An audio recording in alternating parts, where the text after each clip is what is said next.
India और NDA को लेकर के अब तकरीबन पूरी तस्वीर साफ हो चुकी है।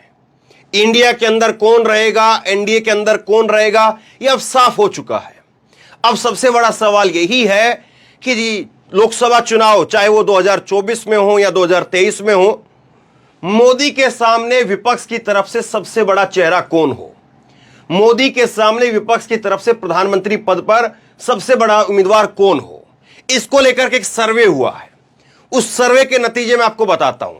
हालांकि इसको लेकर के तीन राय है कि प्रधानमंत्री पद का उम्मीदवार घोषित किया जाए ना किया जाए, इसको लेकर के तीन राय है।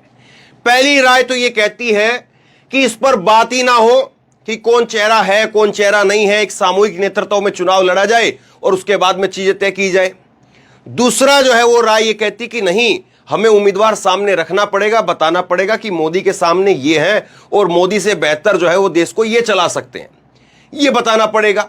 तीसरी राय ये कहती है कि लोगों को एक संकेत के तौर पर जो है बता दिया जाए, डिक्लेयर ना किया जाए, संकेत के तौर पर कह दिया जाए कि नरेंद्र मोदी के सामने राहुल गांधी या नीतीश कुमार या शरद पवार या मल्लिकार्जुन खड़गे, ममता बनर्जी, केजरीवाल, जो भी हो, एक संकेत के तौर पर जो बता दिया जाए कि ये चेहरा रहेंगे। जो राजनीति है वो इस तरह से दिखे कि लोगों को साफ तौर पर दिख जाए कि हाँ यही चेहरा है, और उसके बाद में लोग जो है फिर उसी हिसाब से काम करते हुए चले जाएं। अब इसमें सर्वे के अंदर जो बातें कही गई है वो तो मैं आपको दिखाऊंगा ही, लेकिन उससे पहले दो बड़े सर्वे, इस पर सर्वे के दो बड़े नतीजे आपके साथ में साझा करूंगा। पहला तो ये कि सबसे बड़ा उम्मीदवार कौन, और दूसरा ये कि क्या चेहरा डिक्लेयर किया जाए या ना किया जाए, इसको लेकर भी एक राय है, वो भी मैं आपके साथ में साझा करूंगा। लेकिन उससे पहले आप बताइए कमेंट के जरिए कि आपकी तरफ से सबसे बड़ा चेहरा जो है विपक्ष में प्रधानमंत्री पद का कौन होना चाहिए, जो नरेंद्र मोदी को हरा सकता है या नरेंद्र मोदी से बेहतर जो है वो देश को चला सकता है, कौन ऐसा चेहरा हो सकता है, पहले आप बताइए। अब देखिए, एक ये जो परिणाम दिखाऊं उससे पहले जो है एक वीडियो दिखाता हूं, और ये वीडियो देखिए, ये वीडियो है तेलंगाना की। राहुल गांधी की लोकप्रियता में भारत जोड़ो यात्रा के बाद में एक उछाल आया है, इसमें कोई दो राय नहीं है, और उनकी लोकप्रियता बढ़ी है, इसमें भी कोई दो राय नहीं है। और तेलंगाना जैसे राज्य में वहां पर किस तरह से जो है वो जन समर्थन दिख रहा है, ये कर्नाटक और उसके बाद में तमाम वो राज्य है जहां पर भारत यात्रा निकली थी, और उसके बाद में अब चुनाव में क्या वाकई इस तरह से जो है वो दबदबा रहेगा। और एक सबसे बड़ा सवाल यह है कि अगर इसी तरह का दबदबा रहता है तो राहुल गांधी इन 5 राज्यों के चुनाव के बाद तस्वीर बहुत कुछ बदल भी सकती है, इस पर भी बात करेंगे। लेकिन सबसे पहले जो है वो नतीजे मैं आपको दिखाऊं तो एबीपी न्यूज की तरफ से, ये एबीपी सी वोटर की तरफ से सर्वे किया गया, और उसमें पूछा है कि इंडिया ब्लॉक में, इंडिया गठबंधन में सबसे मजबूत पीएम उम्मीदवार को की सूची में ये नेता शीर्ष के ऊपर है। अब कौन नेता है बताता हूं, और कितने % है वो भी सुनिए। 2024 चुनाव से पहले एक और नया सर्वे, और एनडीए के लिए झटका, कांग्रेस की बढ़ी ताकत, अन्य पार्टियां भी मजबूत नजर आ रही है। सर्वे में सवाल पूछा गया कि इंडिया गठबंधन को पीएम उम्मीदवार घोषित करना चाहिए। इस सवाल पर बेहद हैरान करने वाले जवाब मिले। सर्वे में शामिल लोगों में से 51% ने कहा कि हाँ, विपक्षी गठबंधन को प्रधानमंत्री पद का उम्मीदवार घोषित करना चाहिए, उसकी घोषणा करनी चाहिए, और 32% ने कहा कि नहीं में जवाब दिया। 17% ने कहा कि पता नहीं है। अब चलिए सस्पेंस खत्म करते हैं। राहुल सबसे मजबूत दावेदार है, राहुल जो है वो सबसे मजबूत दावेदार है। सर्वे इस बात को कह रहा है इंडिया गठबंधन में पीएम के लिए सबसे मजबूत दावेदार कौन है, तो इसके लिए 29% लोग कहते हैं कि राहुल गांधी सबसे मजबूत है। यह सबसे बड़ा चौंकाने वाला आंकड़ा है राहुल गांधी को लेकर के लोगों की जो लोकप्रियता है, लोगों की जो दिलचस्पी है, और राहुल की जो लोकप्रियता है वो निश्चित तौर पर बड़ी है, इसमें कोई डाउट नहीं है। केजरीवाल को जो है वो 9% लोग चाह रहे हैं, नीतीश कुमार को 6% लोग, और अखिलेश को 3% लोग।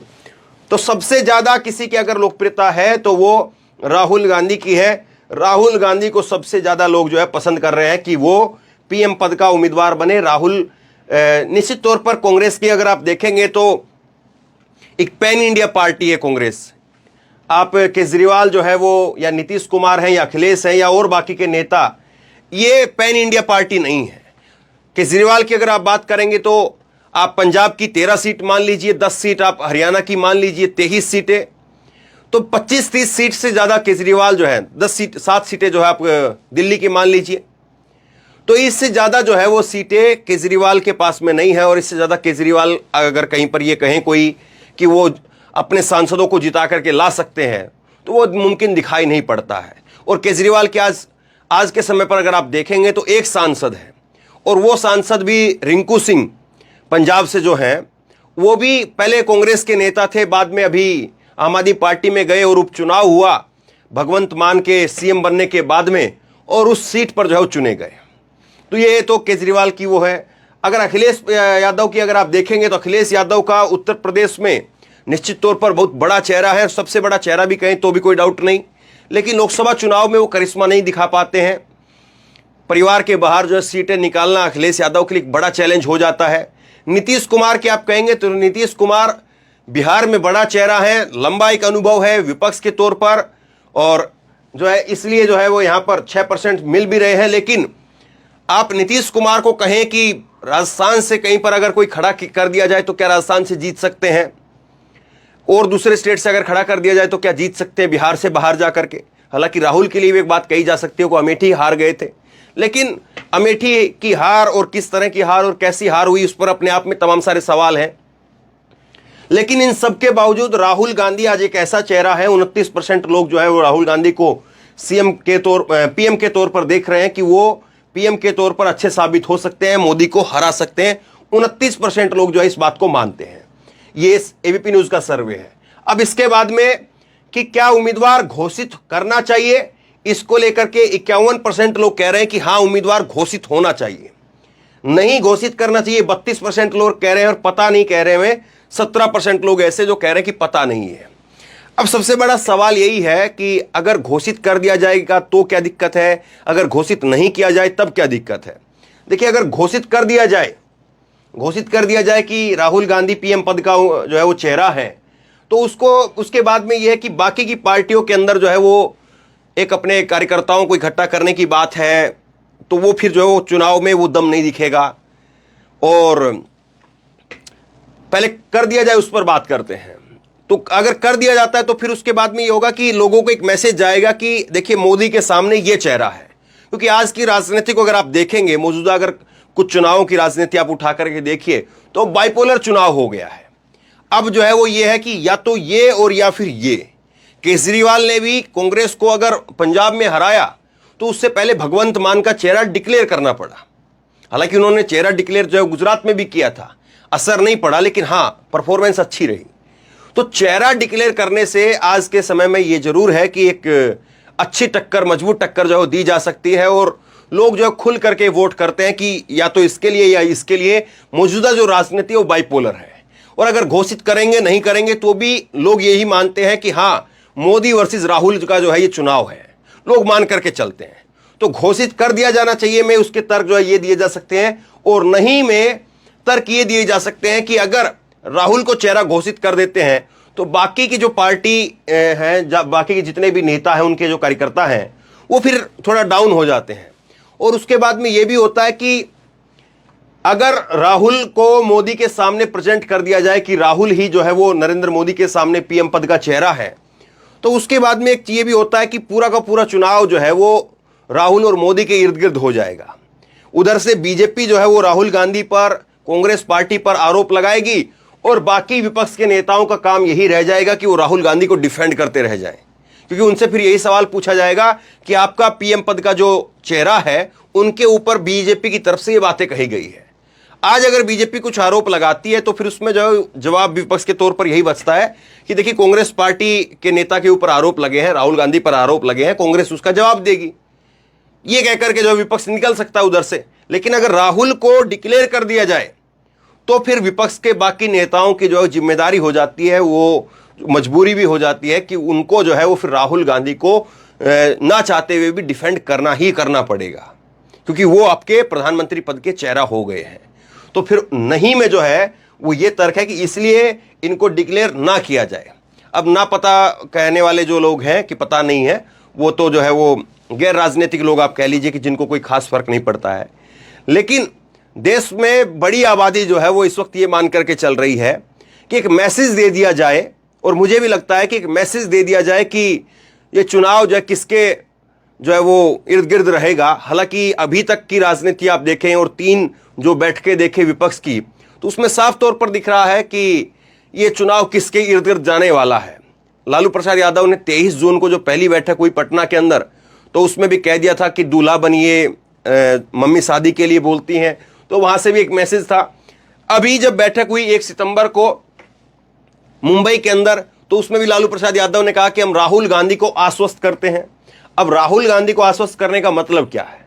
इसका मतलब यह है कि सीधे तौर पर और उस आधिकारिक मंच के ऊपर से ये बातें कही जा रही है, और किसी ने इस बात का विरोध नहीं किया कि लालू ने ये बातें क्यों कही, कि राहुल का नाम लेकर के बातें क्यों कही गई, क्या राहुल के नेतृत्व में हम चुनाव लड़ रहे हैं, तो उसका किसी ने विरोध नहीं किया। तो इसीलिए जो है वो फिर उसके बाद में ये बातें भी खड़ी हो जाती हैं। और राहुल गांधी भी बहुत हद तक ये चाहते हैं कि मुझे जो है वो प्रोजेक्ट ना किया जाए। हालांकि कांग्रेस की तरफ से, चाहे कांग्रेस के नेता अशोक गहलोत हों, चाहे भूपेश बघेल हों, वो सार्वजनिक तौर पर इस बात की डिमांड कर चुके हैं। बाकी के पार्टियों के नेताओं ने, प्रवक्ताओं ने भी डिमांड की है। लेकिन विपक्ष बार बार इस बात को कहता रहा है कि हमारे लिए मुद्दे बड़ी चीज है, नेता बड़ी चीज नहीं है। मुद्दा अगर बेरोजगारी, महंगाई और ये सारे मुद्दे हम लोगों तक पहुंचा पाए, घर घर तक पहुंचा पाए, तो उसके बाद में, जीत के बाद में तो नेता तो फिर हम चुन ही लेंगे। नेता तो हमारे यहां पर तो कई प्रधानमंत्री के चेहरे हैं। आप कोई भी चेहरा ऐसा है कि जिसके पीछे लोग खड़े हो जाएंगे, चाहे वो ममता का चेहरा हो, चाहे वो जो केजरीवाल का चेहरा हो, चाहे अखिलेश का चेहरा हो, चाहे राहुल का चेहरा हो, चाहे मल्लिकार्जुन खड़गे हो, चाहे नीतीश कुमार हो, कोई भी चेहरा हो जिसके पीछे लोग खड़े हो जाएंगे। और इस बात को लेकर के विपक्ष के अंदर खींचतान नहीं है, तलखी नहीं है कि कोई अगर बनता है तो उसको लेकर के विरोध शुरू हो जाए, उसको लेकर के तमाम तरह के जो है वो जलती भुनती जो राजनीति होती है वो शुरू हो जाए, तो वो चीज़ें नहीं दिखाई देती हैं। लेकिन बहरहाल अब ये तो विपक्ष को ही तय करना है, और ये मुझे लगता है कि समय जो है वो धीरे धीरे इस बात की परतें खोलेगा, और समय ही धीरे धीरे इस बात से पर्दा हटाएगा कि क्या नरेंद्र मोदी के सामने किसी को डिक्लेयर करना चाहिए या नहीं करना चाहिए। पहली बात तो वहीं पर होगी, और अगर डिक्लेयर करना चाहिए तो फिर किसको डिक्लेयर किया जाए, दूसरा फिर सवाल ये आएगा। तो ये धीरे धीरे वक्त के साथ में चीजें और साफ होती चली जाएंगी। बहरहाल आज की तारीख में आपको क्या लगता है, क्या डिक्लेयर होना चाहिए? और अगर डिक्लेयर होना चाहिए तो कौन होना चाहिए? कौन ऐसा शख्स है विपक्ष के अंदर जो आपको लगता है कि नरेंद्र मोदी को हरा सकता है? कौन ऐसा है जिसको लेकर के नरेंद्र मोदी की सरकार असहज है, जिसके ऊपर टारगेट नहीं किया जा सकता? कौन ऐसा है जो नरेंद्र मोदी को टक्कर का जवाब दे सकता है? आपकी राय नीचे कमेंट बॉक्स में जरूर लिख करके बताइए। इस वीडियो को खूब शेयर कीजिए, लोगों तक पहुंचाइए, और इसी तरह की तमाम खबरों के लिए ऑनलाइन न्यूज इंडिया को सब्सक्राइब कीजिए। साथ में जो बेल आइकन है घंटी उसको जरूर दबाइए, ताकि जैसे कोई खबर अपलोड करें उसकी नोटिफिकेशन सीधे सबसे पहले आपको मिल सके। और अगर ये वीडियो फेसबुक पर देख रहे हैं तो फेसबुक पर हमारे पेज को लाइक कीजिए, फॉलो कीजिए और इस खबर को शेयर कीजिए। धन्यवाद।